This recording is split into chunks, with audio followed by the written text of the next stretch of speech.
Sir మనం ఇప్పుడు ఈ యాదగిరిగుట్ట చుట్టుపక్కల ప్రాంతాలలో మనం చూస్తున్నాం, చాలా మంది అగ్రికల్చరల్ ల్యాండ్స్ లో ఒక చిన్న ఫామ్ హౌస్ టైప్ ఒకటి చిన్న కంటైనర్ హౌస్ లాంటిది కడతారు. అక్కడ కొన్ని శ్రీగంధం 20 years 30 years లైఫ్ స్పాన్ ఉండే చెట్లు ఉంటాయి కదా, వాటిని ఇచ్చేసి రిజిస్ట్రేషన్ చేస్తున్న 4 గుంటలు 3 గుంటలు మీకు ఫామ్ హౌస్ ఉంటది, మీకు ఒక ఎగ్జాటిక్ ప్లాంట్స్ అని పెడుతుంటాము చెప్తుంటారు.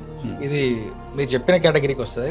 ఈ ఏదైతే ఫామ్ ల్యాండ్ ప్లాట్స్ ఉన్నాయో ప్లాట్లను కస్టమర్లు చేస్తారు, బట్ 40% ల్యాండ్ ఓనర్ పేరు మీదనే ఉంటుంది. సో ఈ శ్రీగంధం చెట్లు ఈ ప్లాట్ లో వేసి డెవలప్ చేస్తారు. అది లేఅవుట్ అని చెప్పి ఎక్కడ ఉండదుగా, ఇది ప్లాట్ అని రికగ్నైజ్ చేయబడి ఉండాలి. అదే ఫామ్ ల్యాండ్ లో అలా ఉండదు. ఓకే.